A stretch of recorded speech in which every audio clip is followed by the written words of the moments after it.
Abli ng aplikasyon gadto sa PDEA 12 alang sa drug-cleared barangay. Samtang na sa 12 ka barangay sa General Santos City nga gideklarang drug-cleared sa bilabing tuig ang mi-apply karon og retention. Ano ang report ni Abby Caballero?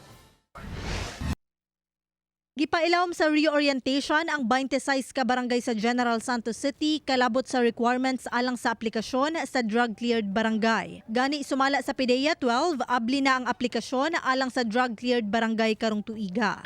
Previously affected barangay na nag-apply for barangay drug clearing program and then na-clear sila based doon sa pag-convene ng Regional Oversight Committee. Sa 26 ka barangay sa Jensan, 12 lang matud pa ang gideklarang drug cleared sa milabayng tuig. Lakip dinhi ang barangay Batumelong, Baluan, Bula, City Heights, Conel, barangay Dajangas East, Dajangas North, South, Ligaya, Ulimpog, San Jose ug barangay Upper Labay. Ang mga opisyal sa mga barangay gipahugtan matud pa ang ilang monitoring ug ang ilang mga lakang aron masiguro nga mopasar sila sa ilang aplikasyon sa retention isip drug cleared barangay. Kasi minsan may mahuhuli na hindi naman taga Heights pero ginagamit yung taga-board doon sila. Ang message ko lang, wag na lang sana humantong na mahuli kayo, no, na gumagamit kasi yung barangay kasi is very active with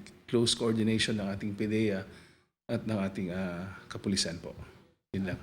Monitor lang yun, mga ginabuhat na mo, maghupog ta magkinabangay para sa kayuhan sa barangay Dajangas.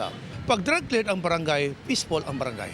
Samtang ugaling makapasa na og requirements ang mga barangay alang sa aplikasyon, ipailawom kini sa deliberation sa Kapulisan, Department of Health, DILG, LGU ug PDEA.